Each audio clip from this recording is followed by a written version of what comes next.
Welcome to Season 2 of Rebuilding Manchester United. And in the last episode, we won the Champions League and we made a few transfers, ins and outs. But now we actually get a proper summer transfer window where we can make a real mark on this squad.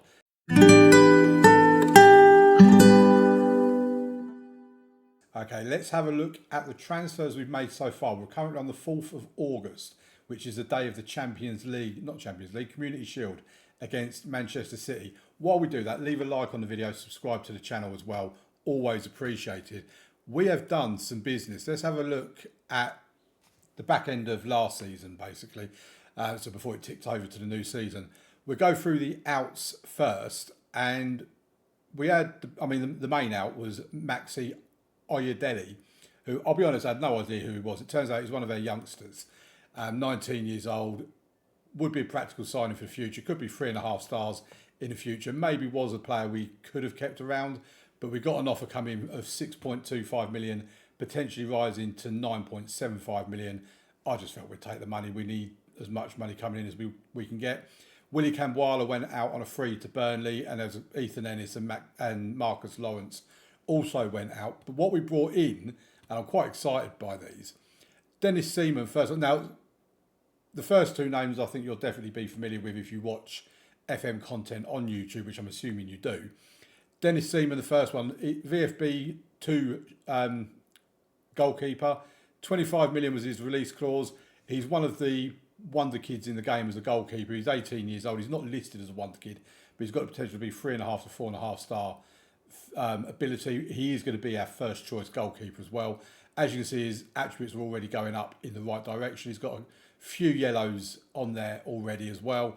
And I just thought for 25 million, his value now is upwards towards 60 million. So that seems a smart investment. The fact he's 18 years old means that in 4 years' time, when this save ends, he will only be 22, so he can be a part of this squad for all of the next 4 seasons. I haven't got to worry about selling him before the end of season 5 or anything like that. Then Rooney Bargy, again, is another one. He is listed as a wonder kid, 5-star potential. Again, if you watch FM content, you'll know about this guy, and he's another one because he's only 18. He can be here for the next 4 years as well. Can play right, left, or in the middle, and just seems like a sensible choice, really. Cut a few yellows on there as well, and yeah, we brought him in for £17 million, which is his release clause. That is an absolute bargain considering what this guy can become in the future on FM. Then we brought in Patrick Dorgu from Salento for £11 million, again matching a release clause. He's a left back, 5-star potential. He's not listed as a wonder kid, but for me he is. He's 19 years old, so he's another one that doesn't have to be sold before the end of this save or anything like that. He can be here for the next 4 years. So three signings that potentially, if they live up to their potential anyway, could be here for the duration of this save now. Then we move into the current season, and there's been a whole wreath of players that have gone. The money sell-ins have been Victor Lindelof has gone to Newcastle for 11 million. They had that as a clause in the contract, a mandatory fee. Hannibal has gone to Sevilla for 15.75. Now, Hannibal, we could have kept him around. He's got a decent amount of 4-star potential. He's got a good value. Value's up to 53 million. They've got him pretty much on the cheap, really. But yeah, we got 15.75 come through. We decided to let him go. Bruno Fernandes has gone to Saudi Arabia for £85 million up front, rising to 101 million. I don't know if we can see anything in his contract about this. No, he's got a minimum fee release clause of 122 million. But yeah, we will get the 101 million for him. It's in instalments. I just thought that was a pretty decent offer for Bruno Fernandes. We have to sell him at some point, so sell him while you've got the interest. He's 29 years old as well. Then Scott McTominay has gone to Barcelona for 12 million. I feel like we've robbed them. And Reece Bennett has gone to Blackburn for 170,000. In amongst all that, we've had Mason Greenwood out on loan. Shola Shortaya has gone to West Ham on a free. Brandon Williams has gone to Monaco on a free. Amari Forson to Crystal Palace on a free. If we also have a look at the released players, you can see here Tom Heaton, Anthony Martial, Tom Huddleston, among the players that we released on a free transfer as well. Then we move over to the players that are in, and João Neves is obviously the standout of them all. £52 million from Benfica. And yeah, ball-winning midfielder. He will be in that position for us. 4 stars already, potential to be 5 stars. That is an absolute no-brainer. I think 52 million for João Neves is an absolute bargain. Karim Konate from RB Salzburg for 19 million, raising to 23 million. He's an Ivorian, 20 caps for them already, scoring 10 goals. He's a striker, 5-star potential. He's classed as a wonder kid. He's 20 years old. He can be here for the duration of the save. He looks pretty awesome, I have to say. And I am delighted to have Karim Konate here. We've also got another striker, Semi Kılıçsoy. Turkish international, 9 caps, 5 goals. 5-star potential, is a wonder kid. Plays the positions we like, plus he can also play left and right as well. And we've brought him in, like I say, for 22 million, raise it, or 22.5 million, raising to 26.5 million. Actually means in terms of strikers, we've got Konate, Kılıçsoy and Højlund as 3 striker options. There is a consideration that I'm putting in towards actually going for 2 striker formation, but at the moment we're sticking with what we know. In terms of, and actually there is one more to bring you. Javi Guerrera from Valencia for 40 million, rising to 70 million. 21 years old, and he looks sensational. Again, he can be here for the duration of save because he's not going to be over 25. If you look at his star rating, he's 4-star currently with 5-star potential. He just looks really good. He can go alongside João Neves in the midfield, which if we look at our tactic, means that we'd be looking at Mainu here, João Neves there, Guerrera there. Then you've got obviously Garnacho, Rooney, Konate. In defence, we're looking at Dorgu and Wan-Bissaka at the moment, Romero and Kelson, with Seaman in goal. So looking at this team now, in terms of former Manchester United players, Wan-Bissaka is the only one here that we would not be looking at keeping. We said in the previous episode that Kobbie Mainoo and Garnacho we will look at keeping here and building the team around them. I do still want to improve at centre-back because Kelson does have the ability to be 4 stars, so I'm quite happy to keep him here. 2-star current ability, 4-star potential. And Nicolas Romero has the potential to be 4.5 stars. So again, happy to keep him here. Want to see how they improve over the course of this season. Samuel Lucero, 3.5 star. He could potentially be someone that we do look at moving on in a year or two's time. But they are all players that can be here for the foreseeable. Jadon Sancho is unhappy. He wants a new deal to reflect his ability. I'm not prepared to give him a new deal. He's 24 years old. He's not going to be here by the end of this save. I'm not prepared to give him a contract and not be able to sell him, basically. So I've had to refuse that. There's a couple of people that are in support of him, but I'm not too worried. Obviously, Casemiro will need to get gone. Diego Dalot will need to go at some point as well. Donny van der Beek. Rasmus Højlund, how old is he? He's 21. So he's fine to stay if we want to, but he's just not rated as highly as Konate or Kılıçsoy. And Lisandro Martinez is here. He's 26 at the moment, so we'd be looking at cashing in on him at some point as well. We do have another 59.6 million in the bank, and we've still got around £800,000 if you go by committed spending that we can spend on new signings. Probably not going to make any more between now and the end of the transfer window unless players leave. But at the moment, it's looking good. I'm going to now play through till the end of the transfer window, and I'll bring you back when that transfer window is over to show you whether we've made any more signings, whether we've sold anybody, and then that will be the end of part 1. So I'll see you shortly. Okay, so in terms of further transfers, only the Javi Guerrera transfer has been confirmed. He's now come into the club, as I say, 4-star current, 5-star potential. He's made 3 appearances in the league. He's got an assist. He's got an average rating of 7. Doing fine considering he's just arrived. He has got a negative, which is he recognises he has little standing within his social group. That'll be fine. There's no problem with that. In terms of players going out, we have made a couple more sales. Ahmed Diallo has gone to West Ham for 7 million, raising to 8 million. And Tyrell Malacia has gone to Atalanta for £1.1 million loan fee. But there is a mandatory future fee. It says there 3.5 million. There's also a further clause in that for instalments for another 3.2 million, I think it is. So yeah, Malasha will not be coming back. Diallo will not be coming back. Eli Harrison, who's a 2.5-star youngster, he's gone to Wolves for £135,000. So all in all, 132 million coming in, 154 million going out on that side of things. Plus there's 6.2 million that we've had come in here, and another 50 million that's gone out there. So we've spent more than we've brought in, but I think that's to be expected. Plus, when you look at the finances, our committed spending is now down to 3.7 million. We're something like we're fifth in the table with top wage spenders in the Premier League. So we've done really well to get that down as well. We still have a further 15 million in the transfer budget.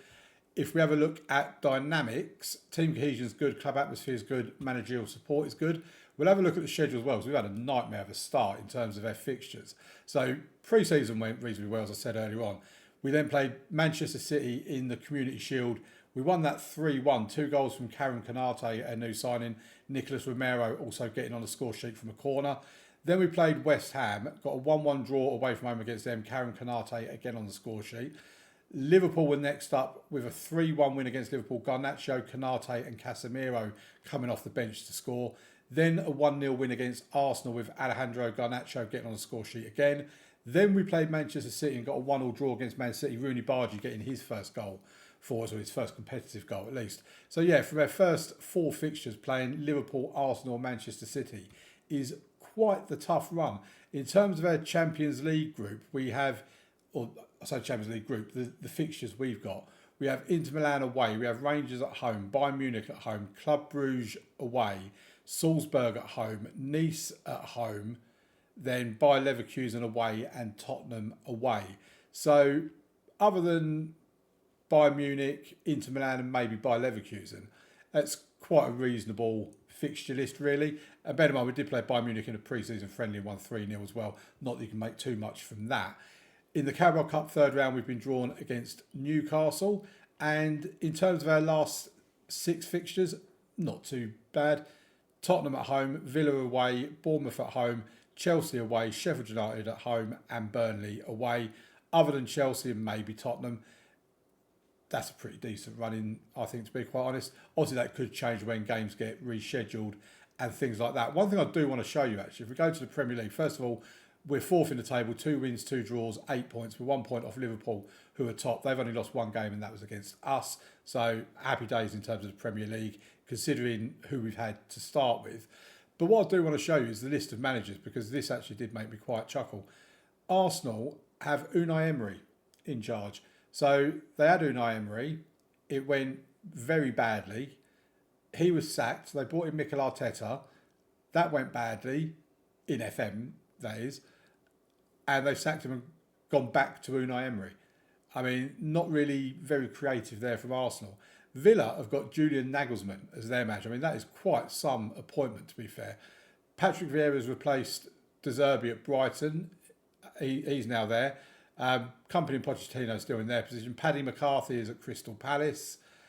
Kieran McKenna, current Ipswich manager in real life, he's now at Leicester. Marco Rose, this was one that got me. He's the Liverpool manager. And if we just click on Liverpool and have a look at previous managers. So Klopp left and Marco Rose is the man that they identified as the one to come in. If we actually, because I looked at that and I was like, I have no idea who Marco Rose is, I'll be quite honest. Now, it turns out he's probably going to be well known in Germany. He was manager for 2 years at Salzburg. Then he went to Borussia Mönchengladbach for 2 years.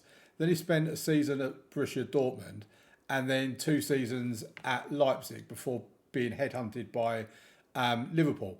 If you know who Marco Rose is, drop into the comments, let me know, because I haven't got a clue who he is. I've never heard of him.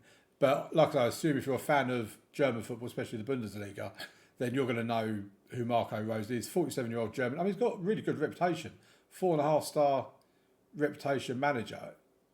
You know, obviously knows his stuff. He's been in management, if we go to Salzburg, for 7 years now. So it's not like he's brand new to it. But yeah, never heard of him myself. But I just wanted to show you that anyway. So if we have a look at our tactic and have a look at our squad, people are away on international duty at the moment. We do still have an unhappy Jadon Sancho. We also have an unhappy Marcus Rashford as well, because I told him I want him to go and he doesn't want to leave, so he's not particularly happy. Players are supporting them and some are against them and whatever else. But hopefully that sorts itself out in the fullness of time. Right, join me in part 2, where I will come back at the end of the January transfer window. So it'll be just after this game here in the Champions League against Tottenham and just before the game against Southampton, I'd imagine. And I'll give you an update on how the first half and a bit of the season has gone. Welcome back to part 2 and the mid-season update. And we've got quite a bit to update you on as well. In terms of the Premier League, I mean, as I said earlier on, we won the Community Shield against Man City. We had these games against some really good opposition in Liverpool, Arsenal, Man City again, which, like I said, I told you about in part 1. After that, we went on a really good run in the league. We had a game against Brentford that we won 2-1. Kiliksoy and Romero getting the goals in a 2-1 win there. Garnacho scoring in a 1-1 draw in the Champions League against Inter Milan. Then we had Southampton away, a 4-0 win. Rasmus Højlund, Mason Mount, Marcus Rashford and Karim Konate getting on the score sheet. Then a 2-0 win against Newcastle with Højlund and Garnacho getting on the score sheet, again in the Carabao Cup third round. Then we played Norwich in the league at home. Javi Guerrero, who is their penalty taker, and there's some mad news to tell you about him later on in terms of penalties. Garnacho, Højlund, Sancho all getting on the score sheet in that one.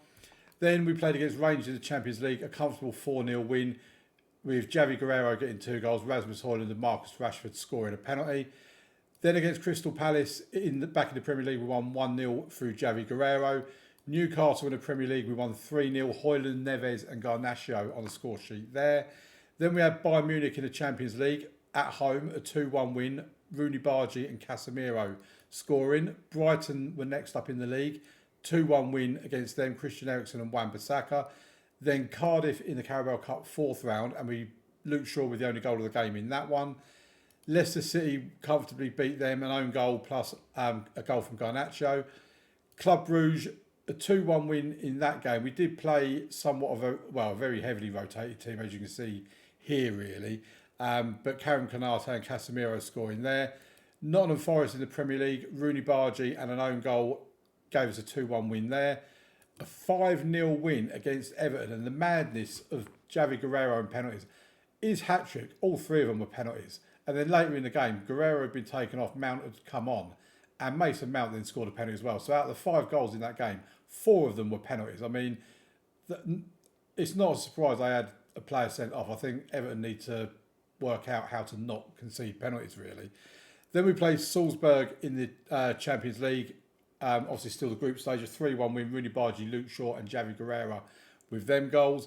Then we played Tottenham in the league and lost 4-3. An absolute madness of a game. 2 goals from Rooney Bargi, 1 from Kiliksoy.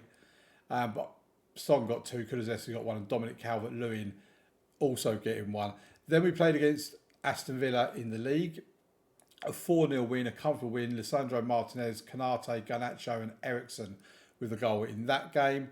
Then we played Bournemouth, and kind of in December, this is where it's kind of all started to fall apart a little bit now, because we beat Aston Villa 4-0, but then we lost 2-1 to Bournemouth. We had Romero sent off. Neves did score for us on 90 minutes, but by then there was already 2-0 up. Then we played Nice in the Champions League and won 2-1, and we beat Chelsea 3-1 in the Premier League. But then we went out of the Carabao Cup at the quarter-final stage, losing to Chelsea 2-1. Basically, we won the home game, lost the away game. Then Sheffield United comfortably beat 3-0. A couple of goals from Donny van der Beek getting a very, very rare start. Burnley, we beat 3-1. Mason Mount with a couple of goals right at the end of the first half, right at the end of the second half. Kiliksoy getting a goal in the middle of that as well. Then we played Liverpool at Anfield and got pummeled 3-0. That was probably the worst performance of the season for us. It really was poor. Then we played West Ham with a 3-1 win, 2 goals from Rasmus Højlund, 1 from Garnacho. Then we played Everton, who we pummeled 5-0 or whatever it was earlier on. 5-0. Away from home and lost 2-0. I mean, that was in the FA Cup third round. So we're out of the FA Cup, out of the Carabao Cup. Then we played Brentford with a 3-1 win, Rooney Bargi, João Neves and Marcus Rashford. Then we played Arsenal, who, by the way, have now sacked Unai Emery. I don't know who the manager is now. They did have Jack Wilshere as a caretaker manager. Yeah, he's still there as a caretaker manager. Or has he been... No, it looks like he's actually been... Oh, yeah, no, interim managers. I don't know if they're waiting until the end of the season or what they're doing. But they went back to Unai Emery after sacking Arteta, and now they sacked Emery again after less than a season in charge. Madness, it really is. Then we beat Man City 1-0, a goal from Karim Konate. Then we lost to Bayer Leverkusen in the Champions League, but beat Tottenham 3-1 in the Champions League with goals from Guerrero, Romero and Kilicsoy. So the Champions League, the way that looked, we finished third overall in the league there on 19 points, 1 point behind the top team that finished top, Barcelona. Comfortably qualified for the round of 16. Don't have to play that stupid playoff game.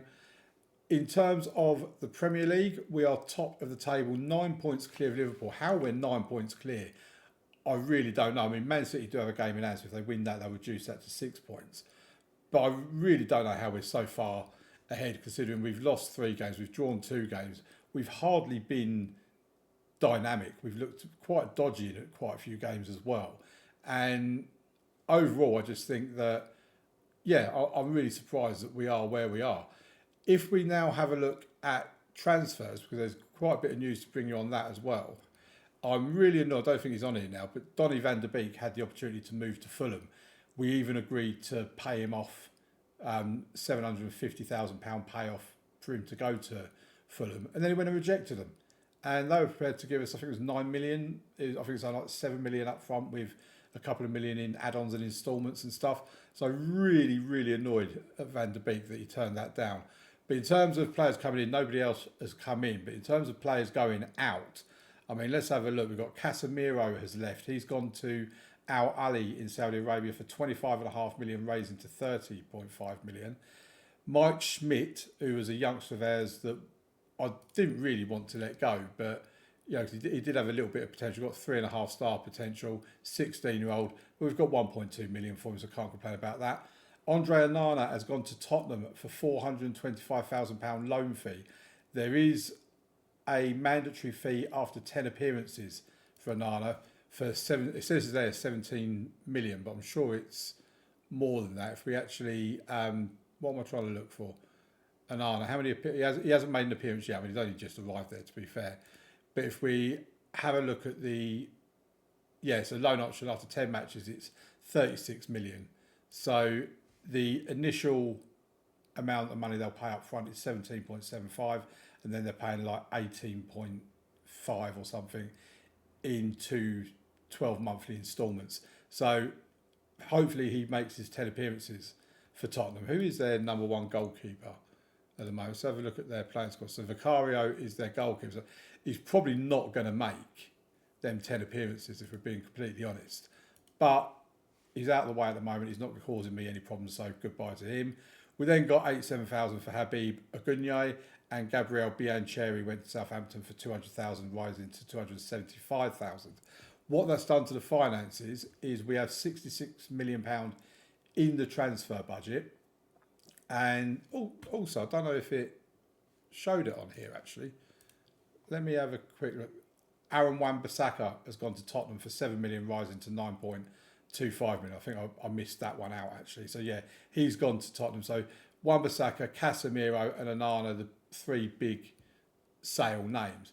66 million in the transfer budget means we're only spending 3.398, so 3.4 million on wages. So we've got 1.2 million spare on the wages, and we're really low in this at the moment. However, we are hemorrhaging money. We're now £112.2 million in the red on our overall balance. If we look at the projection, I mean, the projection is terrible. By the end of this season, they're saying we're going to be £220 million in the red, then 221, then 268. I mean, I'm doing my bit. I've reduced the wage budget. I'm not really spending money on transfers. I've not brought anybody in to replace anybody, mainly because I just couldn't find anyone suitable. If we have a look at our squad, at the tactics, we have brought in Tyler Frederickson, who we've just offered a new contract to and he's accepted. 1.5 star current ability with 3 star potential.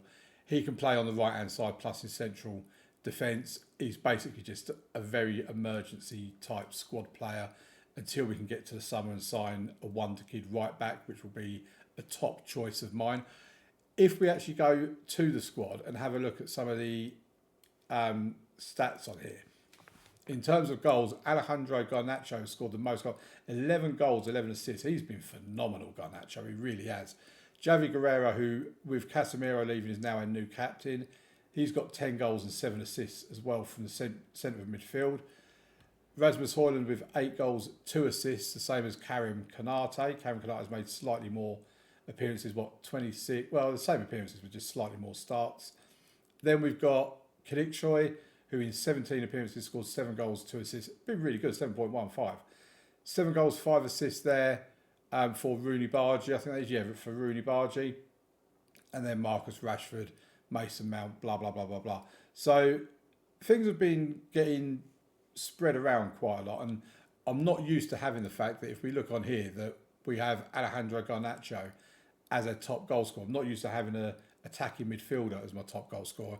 Javi Guerrero is the highest average rated player with a 7.20. João Neves, by the way, has also been really, really good. Garnacho with the most assists. Garnacho with the most player of the match awards.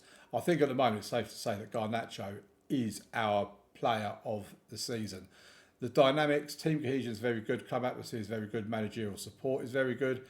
And also, if we look at the potential youth intake, it's not looking great, I've got to admit. It's an average intake. We might have a striker that looks good, but other than that, it looks pretty naff, let's be quite honest. So I'm going to play through now till the end of the season. And I'll tell you what, with no Carabao Cup and FA Cup, there's not really that many games left to play. Can we win the Premier League? We're certainly favourites for it, I'd say at the moment, being as clear as what we are. And can we win the Champions League? That is a big one. And you'll find out after this transition. Oh, boys and girls, ladies and gentlemen, a good season was almost a great season. Runners up in the Champions League. We'll get to that in a moment because that was, it's heartbreaking. We did win the Premier League though. That is one bit of good news. Won it at a canter, really. 10 points clear of Liverpool. If we have a look at the actual table itself, I want to see how much we won it by last year. We won it by 5 points last year with 90 points. We got to 96 points this year. 4 defeats, 3 draws. I think the lack of draws is what really helped us because it was win or lose basically, and we only lost on 4 occasions. And then 4 defeats for Chelsea away, Liverpool away, Bournemouth away, and Tottenham at home. In terms of our home form, if you have a look at home record, 17 wins, 2 draws from 19 games, 54 goals scored, 10 goals only conceded, goal difference of 44 at home. We have a look at our away record, 14 wins, 1 draw, 4 defeats, 35 goals scored, 20 goals conceded, a goal difference of plus 15, 43 points from our away games. Obviously, we were much better at home than we were away, but we were phenomenal pretty much everywhere when it came to our league performance. Liverpool, Man City and Tottenham round off the top 4. Chelsea and Aston Villa get 5th and 6th. Arsenal 7th and Newcastle 8th. And yeah, it's been a good season. In terms of the clubs relegated, I mean, Sheffield United, how poor are they? 17 points. 13 points behind Brighton in 19th. And then you've got Norwich also relegated with them. Southampton and Burnley just about surviving along with Nottingham Forest. If we have a look at the player stats as well, we can have a look at most goals, for example. Erling Haaland, comfortably the top goal scorer in the league. Our closest league goal scorer was Alejandro Garnacho with 14 goals this season. We'll get more into stats shortly. In terms of chances created, Javi Guerrero with 28 chances completed, a mile behind Kieran Trippier though. Patrick Dorgu, progressive passes per 90 minutes, 12.20 progressive passes per 90 minutes. Have a look at the stats. We appear in a lot of them. High intensity sprints, Diego Dalot. Interceptions per 90 minutes was Diego Dalot. Yeah, just have a look at those stats and pick the ones you like. We have plenty of players in it. In terms of average rating, we don't have anybody in that. Same with assists. Player of the matches, we do have Javi Guerrero. He had 7 player of the matches. He's 3rd or joint 2nd. Dennis Seaman was third for clean sheets with 18. Alisson of Liverpool won that with 20. And luckily we don't have anyone in the Naughty Boys Club either, but we have got back-to-back Premier League wins. For 5 seasons in a row, the Premier League has stayed in Manchester. So Manchester is the dominant area so far. If we have a look at the schedule and just have a look from when you were last with us, which was the end of January, beginning of February, we played Southampton and won 2-1. We had an imperious run of form through here. Southampton 2-1, Romero and Guerrero with the goals there. Norwich were next up away from home. We beat them 2-1 with goals from Canate and a penalty from Mount. Then we had Crystal Palace and we drew 1-1. Newcastle a 1-0 win. Brighton a 6-0 win in the game against Brighton. Goals from João Neves, Garnacho with 2, Canate, an own goal from Duncan, Javi Guerrero getting a goal as well. Then we had a 0-0 draw in the first leg of the round of 16 of the Champions League against Bayer Leverkusen. A win against Leicester, and then we finished the job against Leverkusen in the home game with goals from Guerrero, Romero and Dalot. Then we had Nottingham Forest and Everton in the league. Comfortable wins there. I mean, all these clean sheets that we had throughout March was just fantastic. Then we played Tottenham in the Premier League and beat them 4-1 with goals from Garnacho, Canate, Guerrero and Ericsson.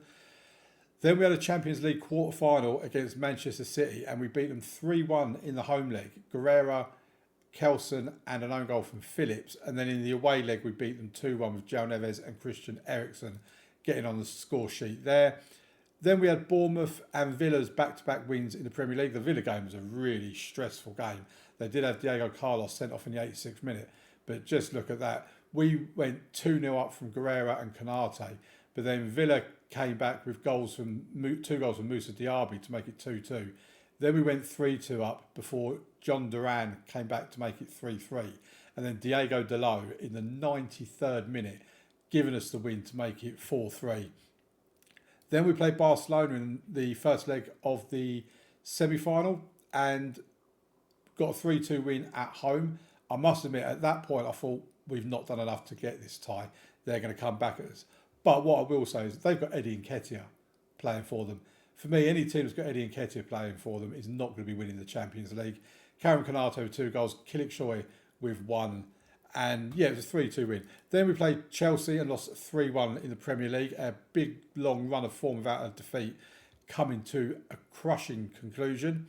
Then we had the second leg against Barcelona away from home and we won it 2-1 with goals from Canate and Marcus Rashford. Then we played Sheffield United and Burnley, 2-0 wins. You might notice an unusual goal score there. We've got Guerrero and Kilik in that one, but then Jerry Wilby and Javi Guerrero in this one. Then we had Liverpool in the Champions League final, and it was just heartbreaking because we had 2 weeks between the last league game and the Champions League game, and in those 2 weeks we had Javi Guerrero and João Neves, 2 all-star central midfielders, both pick up injuries. Now, Guerrero was out for the match, just plain out. He was injured, he weren't available. With Neves, he was injured, but by the time the final came along, he hadn't returned to training. He had 2 days to go until he resumed full training. And I had the choice or decision to make, do I start him or don't I? I chose not to because I don't ever start a player that is not training. You know, if I can only play them for 30 or 45 minutes, I'd rather just bring them on in the second half and play them for 30 or 45 minutes in the first half, then have to change them. So I made a decision to leave them out. Played Ericsson and Mount in this game as they were the obvious backups in that position. Does show we need better backups, to be fair. And yeah, we lost 2-1. We did go 1-0 up. Alexander Hamer-Kelson as centre-back giving us the lead in that game. But then one of the kids themselves, Kiergaard, I think he's Norwegian, Danish, sorry. He equalised for him, and then Curtis Jones getting him the winner in the 86th minute. So close to winning the Champions League, so disappointed. And actually, while we're here, we have been training a new tactic as well. You can see here that against Chelsea, we played it for the first time, a 4-4-2 diamond. And if we have a look, we was also trying to bring in some youngsters as well. So we had Tyler Fredrickson at right back. We've been playing him quite a bit this season, or in the second half of the season. And we also had Jerry Wilby. Now, Fredrickson, if we have a look at them both, Fredrickson's 20 years old. He won't be here for very long. He's only got the potential to be 3-star, and he's probably not even going to get to that. He's not really suited to being an attacking fullback. He's only got 3 for crossing. He was just there this season to do a job. Wilby, though, has got 2.5 to 3.5 star potential. Bear in mind, he's only ever going to be a squad player. But 17-year-old Scottish player, and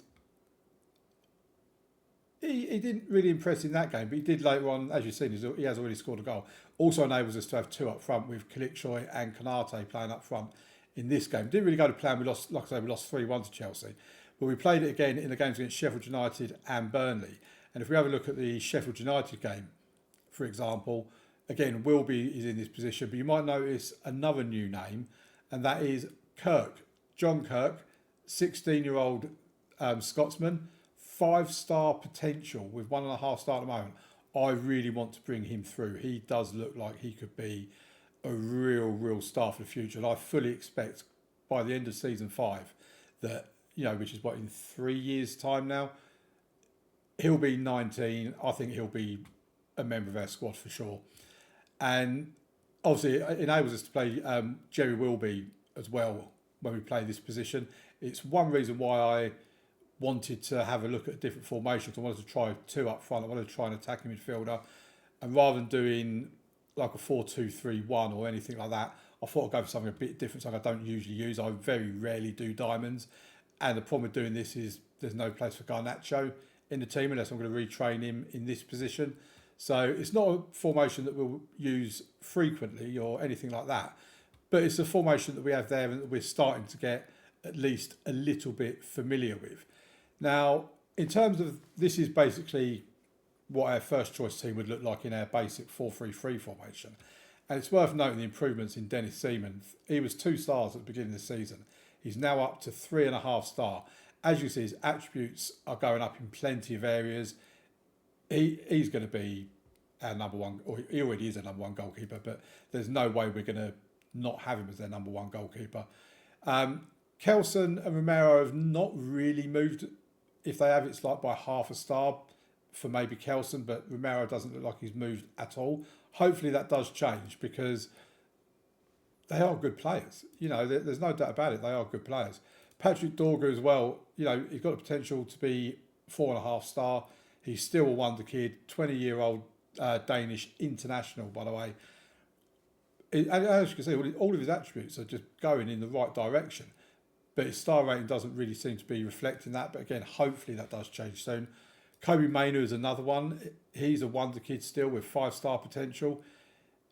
His attributes are going up, but his star rating isn't really... He is better as a deep line playmaker, but we need him there as a deep line midfielder. Guerrero and Neves, they've just been exceptional. They really have been fantastic. João Neves can still move up to 4.5 star. I fully expect him to get there. Javi Guerrero is already there. That's the peak of his ability. Rooney Barge is doing great as well. And Karim Konate, his star rate as well. I think he was 2 star at the beginning of the season. He's now 3.5 star. 5-star potential. He's a perfectionist. His ratings or his attributes are going up in all the right directions. It is keen to point out, don't pay too much attention to the star ratings, especially when this is their role ability, because just because it says that someone like, say, Kelson only has 2.5 star for that role, when you look at his attributes, you can see whether you think he will make it and whether he's a good player and whatever else. The attributes are to go by more than the star rating. Star rating is basically somebody else's opinion. Guerrero, I would have him close to 5 stars myself. I think he's a fantastic player. If we look at him, 20 goals, 9 assists this season, and Neves in comparison, 6 goals, 13 assists from a more defensive position as a ball-winning midfielder. But between them, they've just been amazing. They really have. Right, I think if we look at finances, by the way, we've got £79 million in the transfer budget. We are currently spending 3.4 million in wages, but that will be reduced to 3.2 million on our committed spending. We've reduced this. Bear in mind, this was like 4.5 to 4.6 million when we first got here. We've now got it down, or we'll be getting it down to 3.2 million. I don't know where their money's going. We're 137 million pounds in the red, even though we saved them over £1 million a week in wages. Putting that into comparison, that's over 52 million pounds a year. I mean, there's nothing else we can do in that respect. The club just needs to sort itself out because it is just hemorrhaging money. In terms of dynamics, the team cohesion is very good. The club atmosphere is excellent. The managerial support is very good as well. One thing I do want to mention, and that is about, where is he? This guy here. Marcus Rashford is such a moaning little plonker. He really is. All season long, there's been something wrong with him. He's not been happy about one thing or another. He came to me at one point saying he's not happy because we've not got sufficient depth in our squad at right back, which, you know, I can understand him having that concern. So I said to him that I plan on bringing in giving youngsters a chance for that position. Tyler Fredrickson had been promoted up from our youth team. As you can see, he's made 15 starts, 2 substitute appearances at a rating of 6.85. So that's decent. It's not good, it's not bad, it's decent.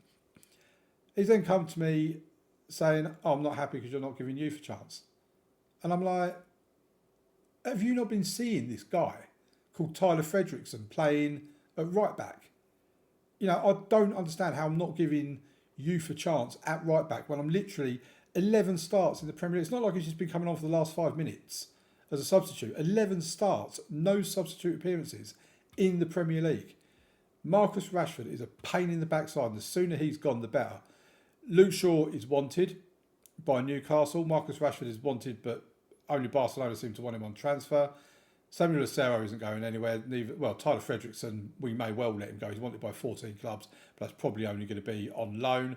In fact, what we will do is we will take him off the loan list because we have no intention of loaning him out. Someone wants to buy him. That's a different kettle of fish. He's worth a few million quid. He's here for another 3 years. If you want to buy him, buy him. So yeah, it's going to be an interesting summer. I'm going to have a good sit down with the squad planner once I finish recording this and really look at who we're keeping, who we're not. We need to bring in some youth team players so we make sure we stick within the homegrown quota of things. One last thing before we move to the end of season review. I've got a new contract. I was on £130,000 a week beforehand. It's now £190,000 a week, expires in 2029. So this could effectively be the last contract of this save unless they offer me another one beforehand. So not only have we had a pay rise of £60,000 a week, so I did originally ask for £200,000 a week on this. I then inserted winning the Premier Division and winning the Champions League clauses. And I went with 2.7 million for both of them and £200,000 here. They negotiated. We eventually settled on £190,000 a week, which was their original offer, but they just didn't offer any of this. So we got their original offer of 190,000, plus we've added winning the Premier League and the Champions League as bonuses. So in theory, we could earn £190,000 a week, plus get £4 million in a bonus at the end of each season. Competition-wise, we've already shown you we've won the Premier League, runners up in the Champions League, won the Community Shield, knocked out in the quarterfinal by Chelsea in the Carabao Cup, and knocked out in the third round of the FA Cup by Everton. Disappointed in them 2 competitions. You know, we want to pick up more trophies. There was an FA Cup last season along with the Premier League, so it'd be nice to win the other competitions as well, and obviously we want to win the Champions League. But I'm now going to move on to the end of season review, and I'll see you there. And here we are with the Premier League and Community Shield on our little end of season review screen right now. Let's have a look at the new arrivals. I'm quite keen to see what the board are rating these. So Javi Guerrera, understandably signing of the season, got it for 70 million, and he made 53 appearances, 20 goals, 9 assists at 7.24. I mean, I couldn't be any happier with him, to be fair. João Neves alongside him, 52 million, 54 appearances, 6 goals, 13 assists at 7.10. Dennis Simon, £25 million, 58. I mean, he played in every game, I think. No goals, understandably no goals and no assists, at 7.07. Semi Kalikshoy, who's very much an in and out player, £26.5 million, 19-year-old wonder kid. 29 appearances, 9 goals, 5 assists, 7.06.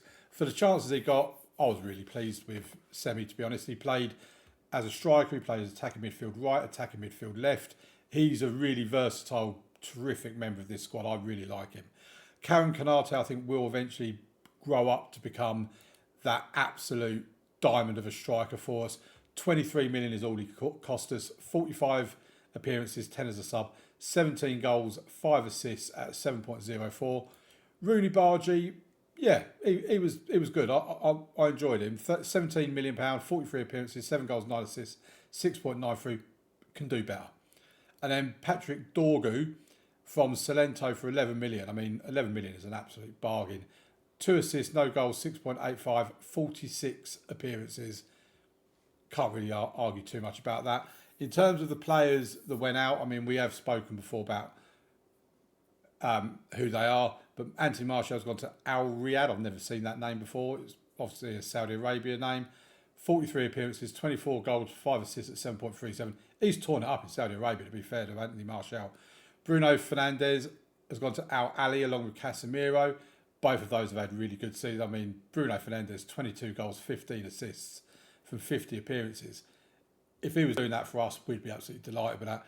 Aaron Wan-Bissaka at Tottenham, not really had many starts, but he was probably taken along as a squad player anyway for just under 10 million. Victor Lindelof for £11 million at Newcastle. Decent season for him, I suppose. And if we scroll down a bit further, Scott McTominay has gone to Barcelona. He's only made 1 start, but yeah, it is what it is. I'm just glad he's not with us. Amad Diallo has gone to West Ham and only made 1 sub appearances. That's a bit of a waste of 8 million for them, but glad they wasted it on us. And yeah, just all seems really good. If you have a look at the loans, by the way, Andre Onana, who went to Tottenham, they paid a loan fee for him. He had to pay 10 league games, and then they was going to give us 30 odd million for him. He has played those league games. We have received half of that money because I think the other half is going in instalments and whatever else. So yeah, really pleased with him. Not sure what happened with Mason Greenwood at Getafe, that he made 41 appearances, got an average rating of 7.11, but didn't score a goal. I'm not sure how 2 assists in 41 appearances gives him an average rating of 7.11, to be quite honest. Maybe a bug in the game. Maybe he just played well without scoring or assisting. Who knows? But it is what it is. Moving on to the results. So in the Premier Division, our average attendance is smashing it out of the park. Garnacho and Javi Guerrero, both with 14 goals apiece, were joint top goal scorers in the Premier League. And we won it. 10 points clear of Liverpool, as we said earlier. Champions League, we got to the final. This is who we played. We lost here against Bayer Leverkusen in the league. Then we drew away from home against Leverkusen in the knockout stage. And then we beat them in the home game. So not great away from home against Leverkusen, but we done well there. Barcelona as well, we've beaten. I mean, literally we lost to Bayer Leverkusen and then Liverpool in the final. It was a pretty flawless time for us. Javi Guerrero was our top goal scorer with 6 goals. In the FA Cup, I mean, we didn't score a goal in that one. It was a 2-0 defeat to Everton. In the Carabao Cup, we beat Newcastle and Cardiff before losing to Chelsea. And then there's a Community Shield, which is a Community Shield. Biggest win, the English Premier Division, 6-0 against Brighton. Match to remember, Premier Division, 4-1 win against Tottenham. And the goal of the season coming from Donny van der Beek in the only start he actually made for us, I'm pretty certain. Let's have a look. Donny van der Beek. Oh no, he made 2 starts for us in the Premier League.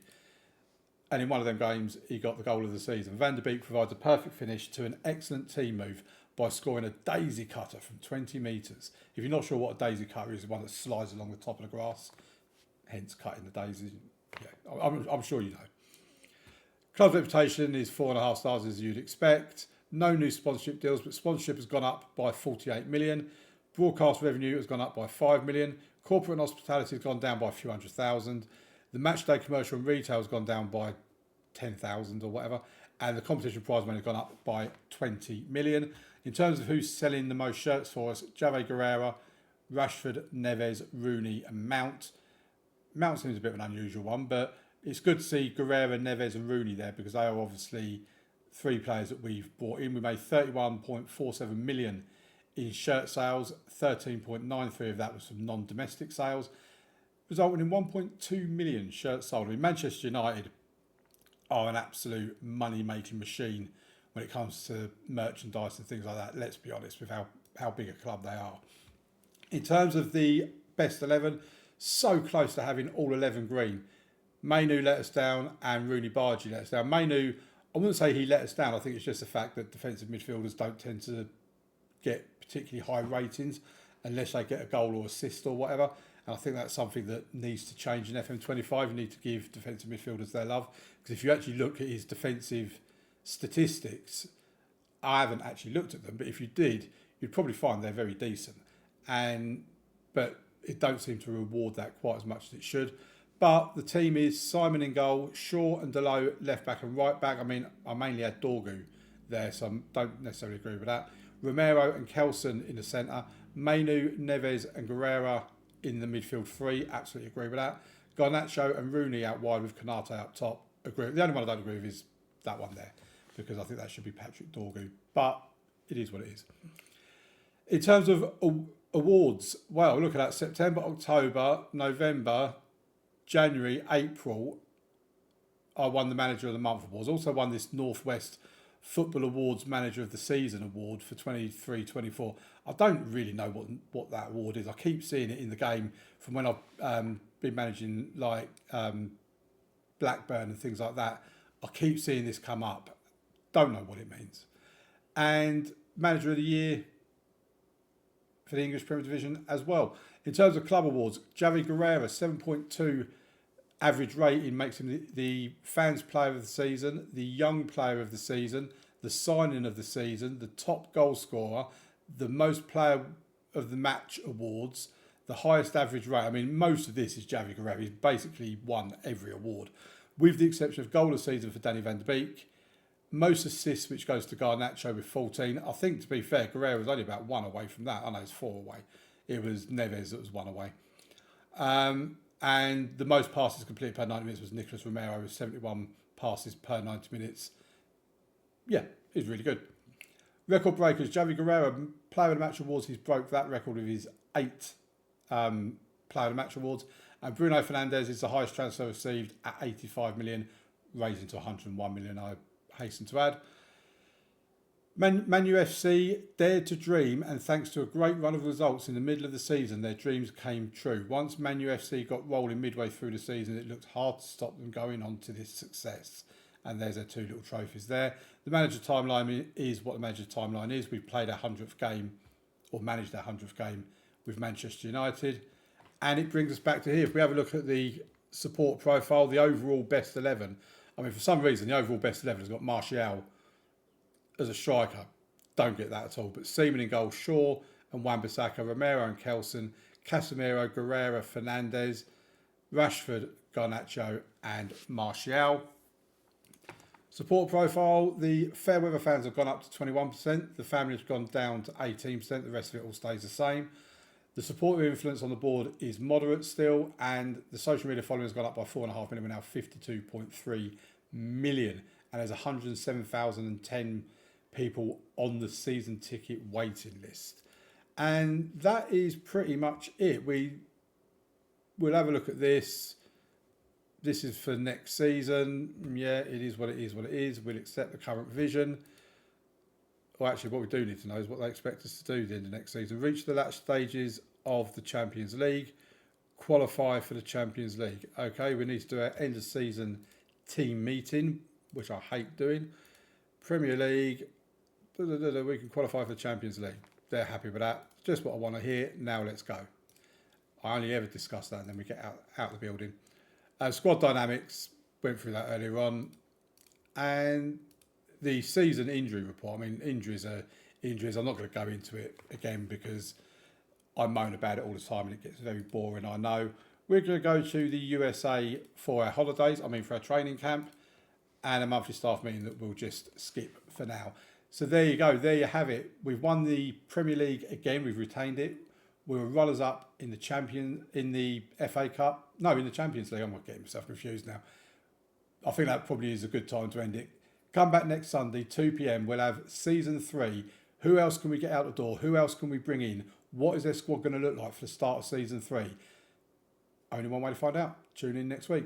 Don't forget to leave a like, subscribe to the channel, turn on notifications, and I'll see you next Sunday at 2 p.m. or I'll see you tomorrow at 6 p.m. for more of the Unemployed Journeyman. Thank you very much. Bye-bye.